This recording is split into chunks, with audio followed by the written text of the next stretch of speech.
معزز شرکائے بعض آج کی تجلیلی کانفرنس بیات محسن ملت اب اختتام کی جانب گامزن ہے، اور ہماری خوش قسمتی ہے کہ محسن ملت تجلیلی کانفرنس میں ناصر ملت شریک ہیں، اور یہ میزبان محترم کا یقیناً خلوص ہے کہ اتنی بڑی شخصیت ہمارے میں موجود ہیں۔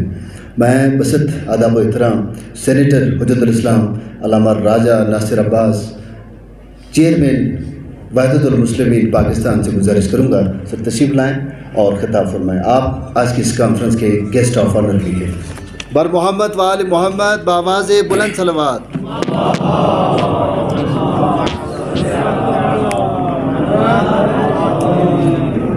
اعوذ باللہ من الشیطان الرجیم، بسم اللہ الرحمن الرحیم، الحمدللہ والصلاة والسلام علی رسول اللہ وآلہ آل اللہ واللعنۃ الدائمۃ علی اعدائہ اللہ اجمعین، اما بعد فقد قال مولانا امیر المومنین علی بن ابی طالب علیہ الصلاۃ والسلام العلماء باقون ما باقی الدہر اعیان مفقودہ امثال فی القلوب موجودہ۔ السلام علیکم ورحمۃ اللہ وبرکاتہ۔ میرے لیے سب سے پہلے خداوند تعالیٰ کی بارگاہ میں دعا ہے کہ ہماری اس محفل کو نشست کو اپنی عبادت قرار دے اور اپنے قرب کا وسیلہ بنا دے۔ وہ قادر مطلق اور فریاد مطلق ہے، اس کی بارگاہ میں دعا ہے کہ زبان پر ایسے لفظ لانے کی توفیق بخشے جس میں اس کے رضا اور خوشی دی امام زمانہ کی تائید شامل ہے، اور میرے لیے خدا کا لاکھ لاکھ شکر گزار آنے کا مقام میں اس نے توفیق دی کہ ایک انتہائی برکت اور محفل میں مجلس میں جس میں جو منصوب ہے محسن ملت حجت الاسلام والمسلمین علامہ شیخ محسن نجفی قدس سرہ سے اور ان کی شخصیت سے، اور بانی ہے پروگرام جو ہے جناب حجت الاسلام والمسلمین شیخ محمد جعفری صاحب ہیں، آپ علماء ہیں، آپ کی زیارت کا موقع ملا، خدا کا شکر گزار آنے کا مقام ہے۔ آپ کا شکریہ ادا کرتا ہوں کہ آپ نے عزت افزائی کی، مجھے اس قابل سمجھا کہ میں یہاں ہوں اور آپ کے سامنے کھڑے ہو کے گفتگو کر سکوں۔ میں آپ سب کا تہ دل سے شکر گزار ہوں، بالخصوص جناب حجت الاسلام والمسلمین علامہ شیخ محمد حسن جعفری حفظہ اللہ کا، انہوں نے انتہائی عزت افزائی کی، ان کا بہت بہت شکریہ۔ ماشاءاللہ کافی خوبصورت گفتگو ہو چکی ہیں، تو میں چاہتا ہوں کہ میں شیخ صاحب کے بارے میں گفتگو کروں، میں نے شیخ صاحب کو کیسے پایا، کیونکہ میری دینی زندگی کا آغاز، دینی طلبگی کا، دین کی طرف رغبت کا آغاز، دینی تعلیم کی طرف انہی کے ذریعے ہوا اور انہی کے زیر سایہ ہوا۔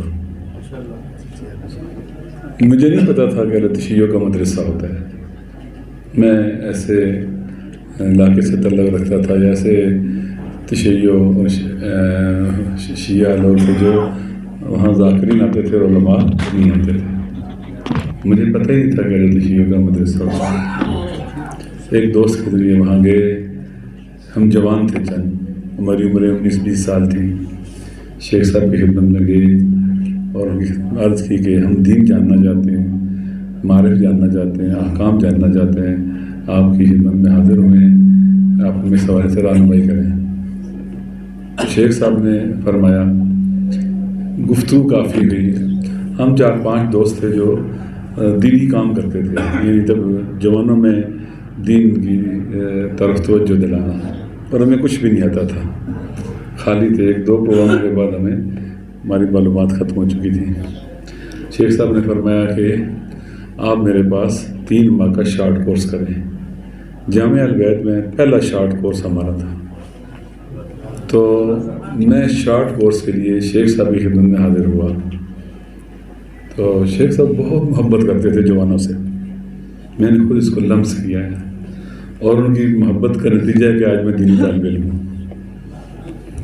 بہت محبت کرتے تھے، مجھے یاد ہے مجھے اپنے ساتھ ناشتہ کراتے تھے، میں طالب علم نہیں تھا، شارٹ کورس کے لیے گیا ہوا تھا، جہاں جاتے تھے شیخ صاحب ان دنوں میں انقلاب اسلامی آ چکا تھا، اور متعدد مقامات پر ان کا تقریباً ہر روز جوانوں کے لیے درس ہوتا تھا،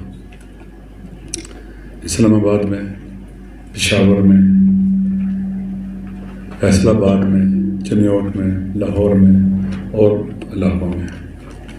جب میں وہاں چلا گیا شیخ صاحب کے پاس تو ہمیں پتہ چلا کہ شیخ صاحب ماشاء اللہ ڈیلی درس ہوتا ہے ان کا جوانوں کے لیے، اسلام آباد کے جوان اور مختلف علاقوں کے. پھر ایک درس ہوتا تھا شیخ صاحب کا جس میں کمیونسٹ یا ایتھسٹ آپ جن کو کہتے ہیں، ملحد، یہ لوگ سوال کرتے تھے، شیخ صاحب ان کے جوابات دیتے تھے. ایک محفل لگتی تھی اور اس میں شیخ صاحب، یہ پہلو میرے خیال میں بہت سے لوگوں کو شاید نہ پتہ ہوں یا کم پتہ ہوں، شیخ صاحب سفر کرتے تھے بسوں میں، سزوکیوں میں، عام گاڑیوں میں. بعض اوقات مجھے یاد ہے رات کو آتے تھے سحری کے قریب، بارش ہو رہی ہوتی تھی، امامہ ابا پہنے ہوتے تھے، اس طرح سے سردی ہوتی تھی، ایسے لپٹا ہوا تھا، بارش سے پورا سارا لباس گیلا ہو چکا تھا، تر ہوتا تھا. چہرے پر ذرا بھی کیا اسے کہتے ہیں نا کہ آدمی ہوتا ہے نا کہ تھوڑا سا یا سلام امید ہوتی تھی. اور جوانوں کو دین کے راستے پر، خدا کے راستے پر لگاتے تھے. اتنی محبت کرتے تھے کہ اپنے ساتھ ناشتہ کراتے تھے. میں جب ان کی خدمت میں عرض کیا کہ میں نے سمجھا تھا کہ 3 مہینے کا درس کافی ہوگا نا، 3 مہینے کا، دیکھا نہیں یہاں تو 3 سال بھی بندہ پڑھے تو بہت کم ہے. تو پھر مجھے انہوں نے کہا کہ آپ کم پڑھنے چلے جاؤ. میرے لیے میں نے پاسپورٹ بنوایا اور اس کے بعد میرے لیے لیٹر لکھا، ویزا ملا. پھر کم ایک عالم دین کا نام خط لکھا کہ یہاں آ رہے ہیں اور سفارش کی کہ اس کو وہاں پر اپنے مدرسے میں داخلہ دینا. جب کم تشریف لاتے تھے باقاعدہ پوچھتے تھے کیا پڑھ رہے ہو، کتنا پڑھا ہے، کیسے پڑھا ہے، باقاعدہ نظر رکھتے تھے، پوچھتے تھے. جب پاکستان آئے ان کے پاس جائیں پھر بھی پوچھتے تھے. کوشش کرتے تھے کہ مفید کاموں میں مثلاً وہ آپ کو کام دیں.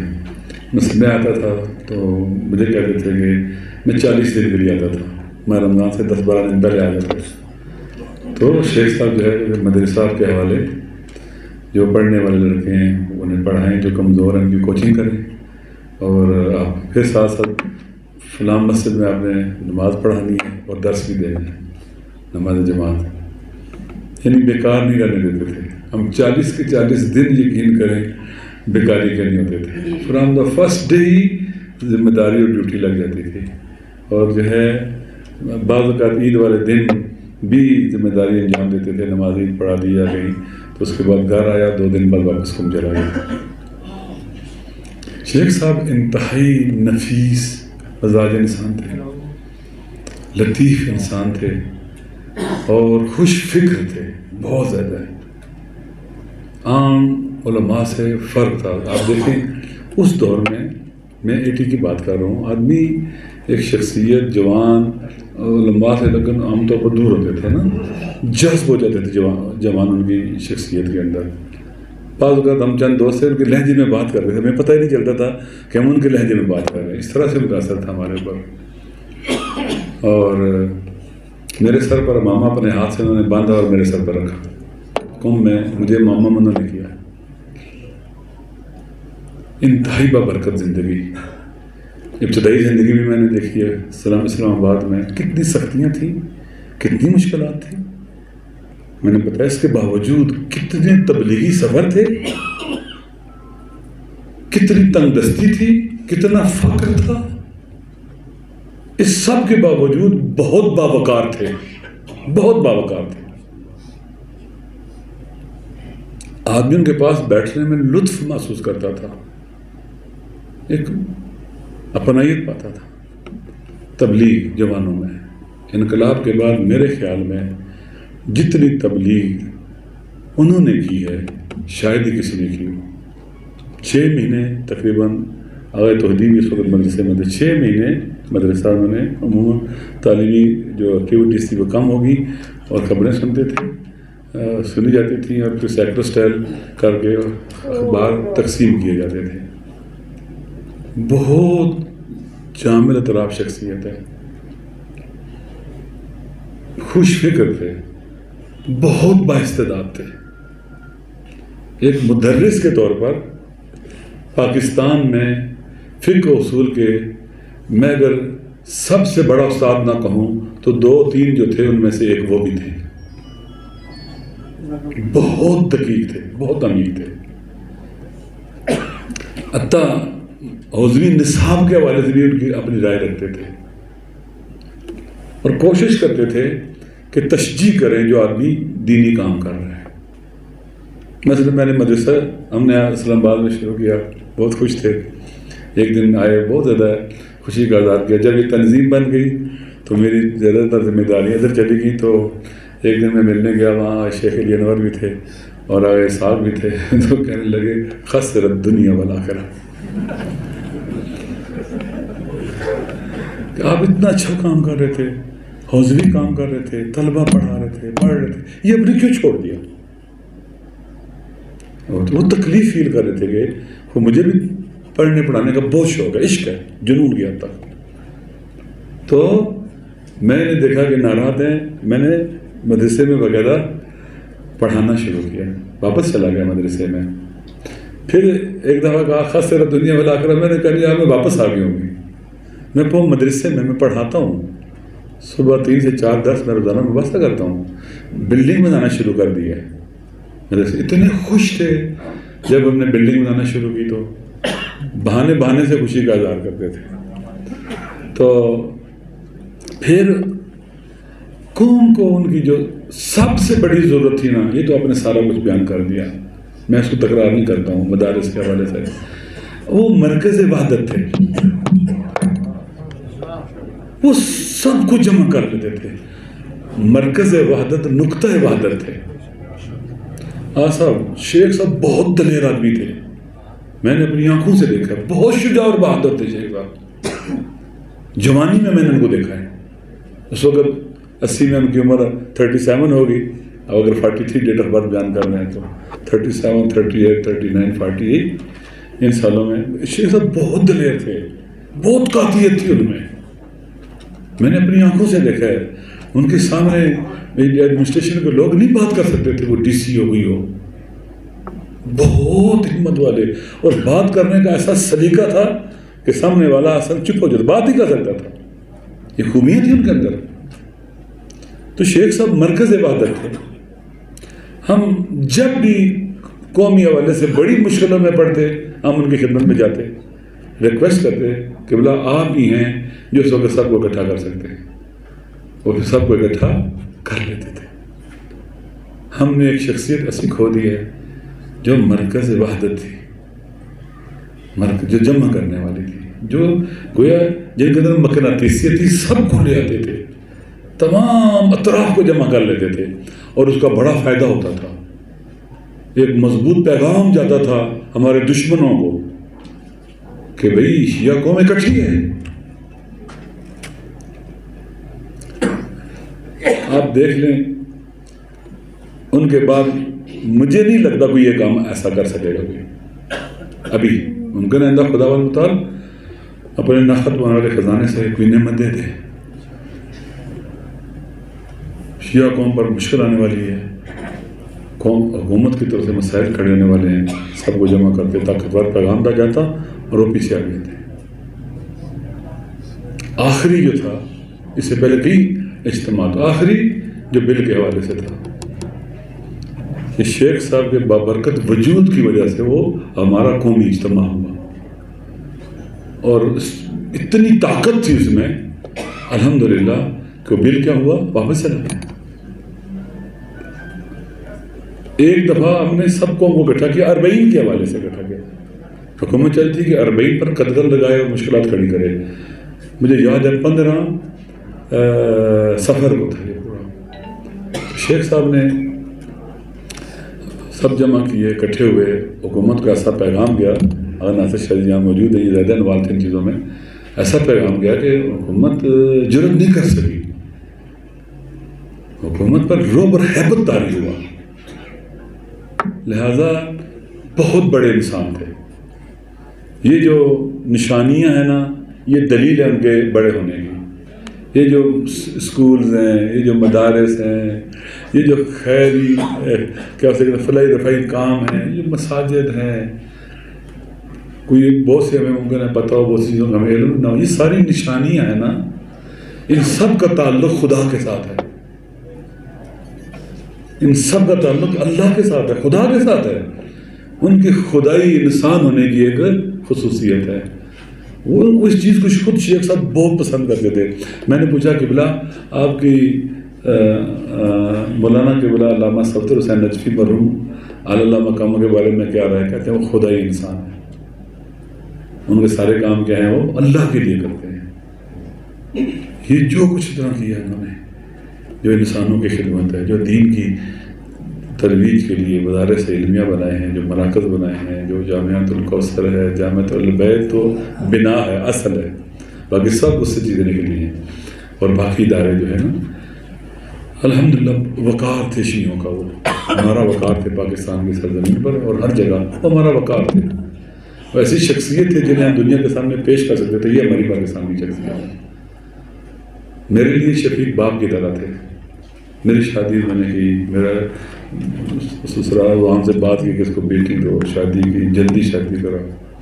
اتنا خیال رکھتے تھے وہ. یعنی نا واقعاً انسان سمجھ جاتا کہ میرا ایک شفیق باپ موجود ہے.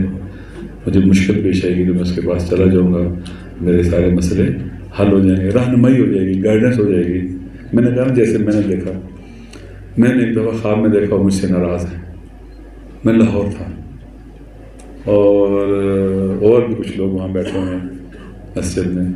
تو میں نے وہاں سے واپس آتے ہوئے لاہور، میں نے ڈرائیور سے کہا سیدھے پہلے شیخ صاحب کے پاس چلتے ہیں.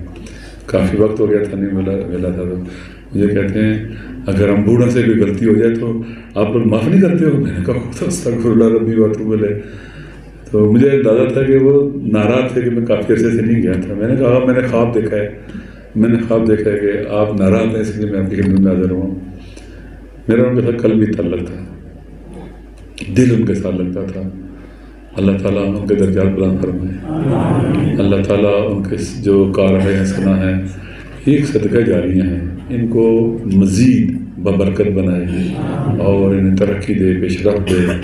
ایسا اسکولوں کا نیٹ ورک، ہاں سب بڑے بڑے مراجع سے بھی، میں وہ نہیں کہتا خدا نہ خاصا تحقیر کی ٹی کہنے لگا، بڑے بڑے مراجع سے بھی زیادہ انہوں نے کام کیا. ایک فقیہ ایت اللہ العظمہ جو کام کرتا ہے نا، ہاں اس سے بھی زیادہ کام ہے، جو آپ نے خود بیان کیا تھا.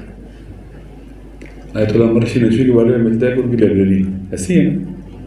بزرگان نے دیکھیں، آج شیخ صاحب کا دیکھیں کیا ہے، کیا کچھ ہے صاحب. ایک عظیم جسے حکومت کام کرتی ہے، ایک بہت بڑا کیا اسے کہتے ہیں نظام، ایک سسٹم کام کرتا ہے.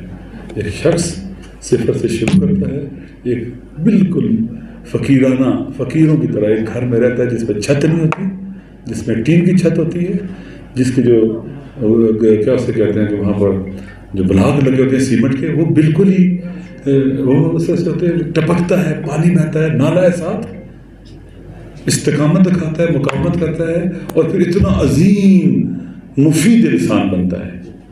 یہ ہمارے لیے الگو ہے، کنٹینیوٹی، تسلسل، دوام. اور ذی روحانیت جو ہے نا، اس کا بہت خیال رکھتے تھے، بہت خیال طلب علم کا اس کا بہت خیال رکھتے تھے.